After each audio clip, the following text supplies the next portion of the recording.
दोस्तों बाबर आजम ने टी20 क्रिकेट के अंदर एक बड़ा रिकॉर्ड अपने नाम कर लिया और दुनिया क्रिकेट के बड़े बड़े बल्लेबाजों को बाबर ने आज पीछे छोड़ दिया है।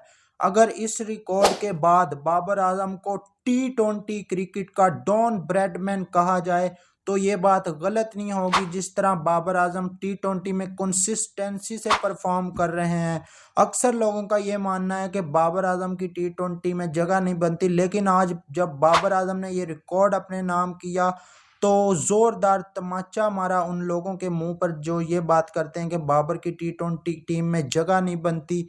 बाबर आजम ने आज फास्टेस्ट 10,000 रन्स माइलस्टोन अचीव किया है और बाबर आजम ने ये कम से कम इनिंग में ये जो है वो रिकॉर्ड अपने नाम किया। बाबर आजम ने सिर्फ 271 इनिंग में 10,000 रन अपने पूरे किए। अगर दूसरे नंबर पर बात की जाए तो टी20 क्रिकेट के जो बॉस हैं क्रिस गेल, वो भी हमें बाबर से पीछे दिखाई देते हैं। उन्होंने 280 इनिंग में ये रिकॉर्ड बनाया था 10,000 रन पूरे करने का। तीसरे नंबर पर विराट कोहली आते हैं जिन्होंने 300 से भी ऊपर इनिंग्स खेली हैं अपने 10,000 रन टी20 क्रिकेट में पूरे करने के लिए।